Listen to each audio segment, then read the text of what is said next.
Hello दोस्तों, आप कैसे हैं। और मैं विजय कुशवाहा और आप देख रहे हैं बजरंग बीज भंडार यूट्यूब चैनल। और आज हम बात करेंगे मक्का की खेती के बारे में कि जब भी हम मक्का की खेती करते हैं तो मक्का की खेती करने का एक उचित समय क्या है, कब हमको मक्का की खेती करनी चाहिए, उसके लिए कितना तापमान होना चाहिए, हमको कौन सी मिट्टी में मक्का की खेती करनी चाहिए, मिट्टी की तैयारी कैसी करनी चाहिए, इसकी बीज दर कितनी लगती है, इसकी कौन कौन सी किस्में होती हैं, इसकी बुआई हम कौन कौन से तरीके से कर सकते हैं, इसमें हमको खाद या उर्वरक का कौन सा प्रयोग करना चाहिए, इसमें निराई गुड़ाई कैसे करनी चाहिए, कौन कौन से कीट लगते हैं, इसमें कौन कौन से रोग लगते हैं और इसका कितना उत्पादन होता है, इन सभी बातों पर आज हम चर्चा करेंगे।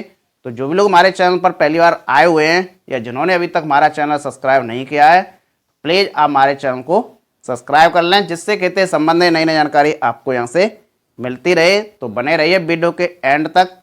तो चलिए शुरू करते हैं। जैसा कि आज हम बात करेंगे मक्का की खेती के बारे में। तो मक्का की खेती, सबसे पहले बात आती है मक्का की खेती करने का उचित समय। तो मक्का की खेती हमारे भारत देश में तीनों सीजनों में की जाती है।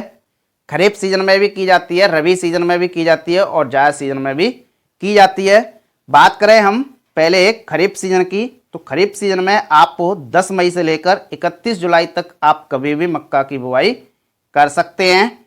इसके बाद बात करें हम रबी सीजन की, तो रबी सीजन में आप 1 अक्टूबर से लेकर 30 नवंबर तक किसी भी समय आप मक्का की बुआई कर सकते हैं। बात करें हम जायद सीजन में, तो जायद सीजन में आप 15 जनवरी से लेकर 31 मार्च के बीच में कभी भी आप मक्का की बुआई कर सकते हैं। लगभग हमारे भारत देश में मक्का की खेती पूरे साल की जाती है। बात करें कि मक्का की खेती के लिए कितना तापमान होना चाहिए, तो मक्का की खेती के लिए अलग अलग स्थानों पर अलग अलग मौसम पर अलग अलग तापमान होता है, क्योंकि मक्का की खेती हमारे भारत देश में तीनों सीजनों में पूरे साल की जाती है। तो अलग अलग वेराइटियों के अनुसार अलग अलग तापमान होना चाहिए। यदि आप गर्मियों के सीजन में कर रहे हैं, यदि आप जायद सीजन में मक्का की खेती कर रहे हैं, तो उस समय लगभग 30 से 40 डिग्री सेंटीग्रेड तापमान होना चाहिए। यदि आप रबी सीजन में मक्का की खेती कर रहे हैं तो उस समय लगभग 10 से 25 डिग्री सेंटीग्रेड तापमान होना चाहिए। तो अलग अलग समय पर यदि आप मक्का की खेती कर रहे हैं तो अलग अलग तापमान का होना अत्यावश्यक होता है। बात करें कि इसके लिए हमको कौन कौन सी मिट्टी होनी चाहिए, तो मक्का की खेती के लिए मिट्टी ऐसी हो कि जिसमें कार्बनिक पदार्थ या जीवांश पदार्थ की मात्रा अधिकतम हो और मिट्टी काफ़ी उपजाऊ हो और मिट्टी का जो पीएच मान है वो लगभग 5.5 से लेकर 7.5 तक होना चाहिए।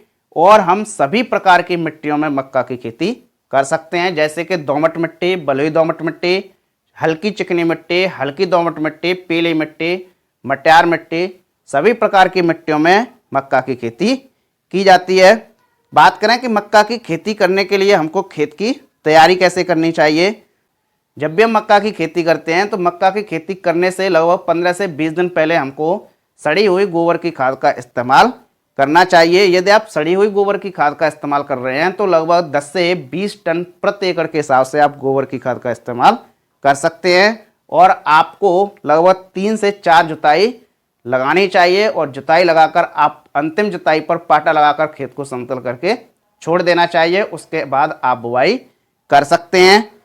अंतिम जुताई पर आपको खादों का प्रयोग करना चाहिए। आप बुवाई के समय लगभग 40 से 50 किलो डीएपी का इस्तेमाल प्रति एकड़ के हिसाब से कर सकते हैं। उसी के साथ साथ आप लगभग 8 से 10 किलोग्राम प्रति एकड़ के हिसाब से कार्बोफ्यूरॉन का इस्तेमाल कर सकते हैं। यदि आप कार्बोफ्यूरॉन का इस्तेमाल नहीं कर रहे हैं तो 8 से 10 किलोग्राम प्रति एकड़ के हिसाब से आप फिप्रोनिल, जो कि 0.3% फॉर्म में आती है, उसका आप प्रयोग कर सकते हैं।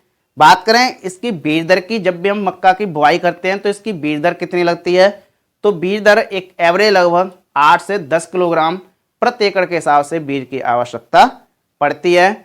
बात करें मक्का की उन्नत किस्मों के बारे में, तो मक्का की अलग अलग मौसमों में अलग अलग वेराइटियाँ लगाई जाती हैं। उनमें से कुछ वेराइटियाँ हैं, हम उनके आपको नाम बता दे रहे हैं, जैसे कि डिकाल 7074 है, कावेरी सीड्स की प्रॉफिट के नाम से आती है, डिकाल्व 9144 है, डिकाल्व 8181 है, श्रीकर की मालिक के नाम से आती है, पायनियर की 1844 आती है, पायनियर की पी 1899 आती है, डिकाल्व 9108 है, डिकाल्व 9208 है, डिकाल्व 9108 प्लस है। तो ये काफ़ी वेराइटियाँ हैं, और भी मार्केट में बहुत सारी वेराइटियाँ आती हैं और उन वेराइटियों को आप अलग अलग स्थानों पर अलग अलग मौसमों के हिसाब से लगा सकते हैं। इसके बाद बात करें हम बीज उपचार की, तो बीज उपचार जो भी हम मार्केट से हाइब्रिड वेराइटियों को लेते हैं तो वे ऑलरेडी बीज उपचारित आते हैं, हमको घर पर बीज उपचार नहीं करना है। यदि आप घर के बीज की बुआई कर रहे हैं तब आप बीज का उपचार कर सकते हैं। यदि आप घर के बीज को उपचार कर रहे हैं तो आप कैप्टान या थायराम फंजीसाइड का प्रयोग कर सकते हैं या बावेस्टन का भी प्रयोग कर सकते हैं। यदि आप इन फंजीसाइड्स का प्रयोग कर रहे हैं तो 2 ग्राम प्रति किलो बीज के हिसाब से उपचारित कर सकते हैं। बात करें कि मक्का की बुआई हम कैसे कर सकते हैं, तो मक्का की बुआई कई तरीकों से की जाती है। छिटकवा विधि से भी मक्का की बुआई कर सकते हैं, देसी हल के द्वारा भी मक्का की बुआई कर सकते हैं, सीड ड्रिल मशीन द्वारा भी हम मक्का की बुआई कर सकते हैं। कई तरीके से आप मक्का की बुआई कर सकते हैं। बात करें इनके पौधे से पौधे की दूरी और लाइन से लाइन की दूरी, तो लाइन से लाइन की दूरी और पौधे से पौधे की दूरी यदि आप देसी हल से बुआई कर रहे हैं या आप सीड ड्रिल मशीन द्वारा बुआई कर रहे हैं तब आपकी दूरी एक लगभग कन्फर्म हो जाती है। आप जब भी सीड ड्रिल मशीन द्वारा बुआई कर रहे हैं तो लगभग लाइन से लाइन की दूरी 45 सेंटीमीटर होनी चाहिए और पौधे से पौधे की दूरी लगभग 15 सेंटीमीटर होनी चाहिए। बात करें मक्का की खेती में खाद और उर्वरक हमको कैसे प्रयोग करना चाहिए, तो हमने आपको पहले ही बताया कि जब भी आप खेत की तैयारी कर रहे हैं तो अंतिम जुताई से पहले आप 50 किलो प्रति एकड़ के हिसाब से डीएपी का इस्तेमाल कर सकते हैं और आप 50 किलो प्रति एकड़ के हिसाब से पोटास का भी इस्तेमाल कर सकते हैं और उसी के साथ साथ आप 10 किलोग्राम प्रति एकड़ के हिसाब से जिंक सल्फेट का भी इस्तेमाल कर सकते हैं। इसके बाद यदि आपकी फसल 25 से 30 दिन की हो जाती है तो उस समय आप 40 से 50 किलोग्राम प्रति एकड़ के हिसाब से यूरिया का इस्तेमाल कर सकते हैं और यूरिया के साथ साथ आप ह्यूमिक एसिड को आप भी इस्तेमाल कर सकते हैं। ह्यूमिक एसिड को आप 1 से 2 किलो प्रति एकड़ के हिसाब से इस्तेमाल कर सकते हैं। इसके बाद जब आपकी फसल 45 से 60 दिन की हो जाती है उस समय आप 40 से 50 किलो प्रति एकड़ के हिसाब से यूरिया का इस्तेमाल कर सकते हैं। तो इस तरीके से आप खादों का भी इस्तेमाल कर सकते हैं। बात करें इसके सिंचाई प्रबंधन की, तो सिंचाई जब भी हम मक्का की खेती में करते हैं तो अलग अलग स्थानों पर अलग अलग मौसमों पर समय अनुसार सिंचाई कर सकते हैं। जैसे कि यदि आप जायद सीजन में मक्का की खेती कर रहे हैं तो उस समय पानी की अधिक आवश्यकता पड़ती है, तो उस समय लगभग एक फसल में लगभग 7 से 8 सिंचाई हो जाती हैं। यदि आप खरीफ सीजन में मक्का की खेती कर रहे हैं तो उस समय बरसात होती रहती है तो समय अनुसार 1 या 2 सिंचाइयों की आवश्यकता पड़ती है।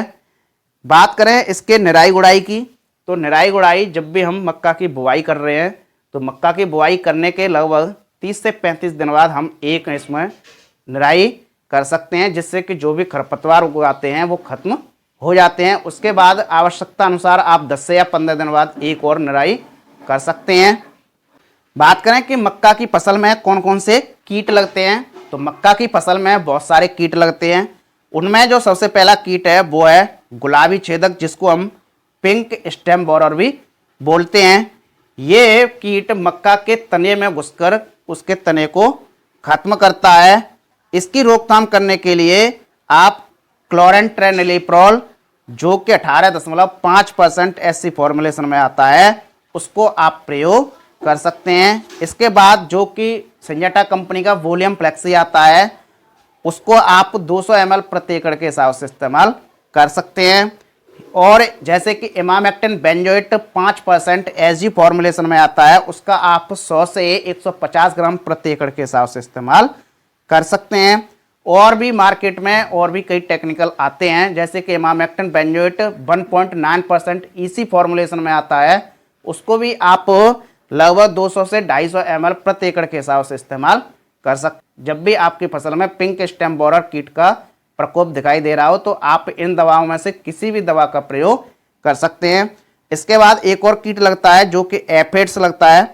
ये कीट पत्तियों का रस चूसते हैं और फसलों को काफ़ी हानि पहुंचाते हैं और इसकी रोकथाम करने के लिए आप इमीडाक्लोप्रिड जो कि 17.8% एसएल फॉर्म में आता है उसका आप 100 ml प्रति एकड़ के हिसाब से इस्तेमाल कर सकते हैं।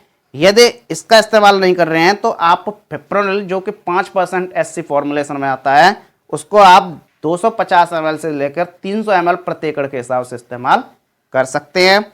इसके बाद एक तीसरा कीट लगता है जो कि दीमक है।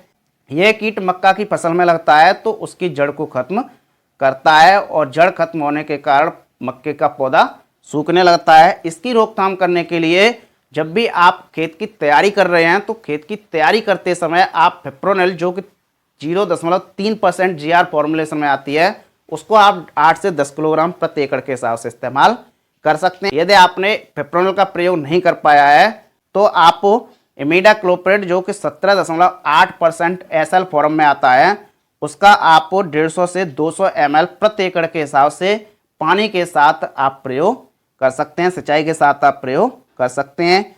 इसके बाद एक और कीट लगता है जो कि निमेटोड जिसको हम सूत्रकृमि भी बोलते हैं।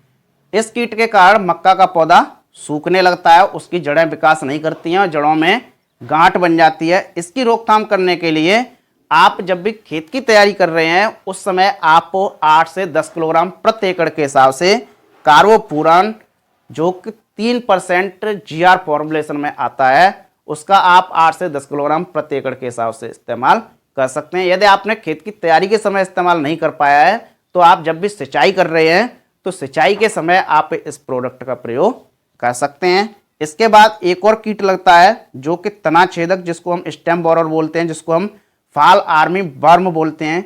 ये कीट मक्का की फसल में काफी अधिक देखने को मिलता है। इस कीट के कारण मक्का की फसल लगभग पूरी तरीके से बर्बाद भी हो जाती है। इसकी रोकथाम करने के लिए आप वोलियम फ्लेक्सी जो कि सिंजेंटा कंपनी का आता है इसका आप 150 से 200 ml प्रति एकड़ के हिसाब से इस्तेमाल कर सकते हैं। इसके अलावा आप एमामेक्टिन बेंजोएट जो कि 5% SG फॉर्मुलेशन में आती है उसको आप 100 से 150 ग्राम प्रति एकड़ के हिसाब से इस्तेमाल कर सकते हैं। या फिर आप कार्बोपुरान जो कि 3% आता है उसके दानों को आप पौधे के कोत में डाल सकते हैं जिससे कि ये कीट खत्म हो जाते हैं। बात करें इनकी बीमारियों की कि मक्का की फसल में कौन कौन सी बीमारी लगती हैं तो मक्का की फसल में पहला रोग जो कि तनागलन रोग लगता है जो कि ये बैक्टीरियल रोग है। ये रोग बैक्टीरिया के कारण लगता है। इसमें पौधे के जो तना है वो गल जाता है और पौधा गलकर सूख जाता है। इसकी रोकथाम करने के लिए आप कॉपर ऑक्सीक्लोराइड जो कि 45% WP फॉर्मुलेशन में आती है उसको आप 300 से 500 ग्राम प्रति एकड़ के हिसाब से इस्तेमाल कर सकते हैं। या फिर आप एजॉक्सिस्ट्रोबिन 23% SC फॉर्मुलेशन में आती है उसको आप 150 ml से लेकर 180 ml प्रति एकड़ के हिसाब से इस्तेमाल कर सकते हैं। इसके बाद दूसरा रोग है जो कि कोमल फफूंदी जिसको हम मृद रोमिल आस्था बोलते हैं, जिसको हम डाउनी मिल्ड्यू रोग बोलते हैं। इसमें पत्तियां ऊपर जाकर मुड़ जाती हैं, नीचे की पत्तियों पर लंबे लंबी धारियां बन जाती हैं और बाद में सफ़ेद रंग की फफूंदी दिखाई देती है। इसकी रोकथाम करने के लिए मार्केट में कई सारे टेक्निकल आते हैं, उनका आप प्रयोग कर सकते हैं, जैसे कि कॉपर ऑक्सीक्लोराइड जो कि 45% WP फॉर्मुलेशन में आता है उसका आप प्रयोग कर सकते हैं। उसको आप 300 से 500 ग्राम प्रति एकड़ के हिसाब से इस्तेमाल कर सकते हैं। या फिर और भी मार्केट में कई सारे टेक्निकल आते हैं।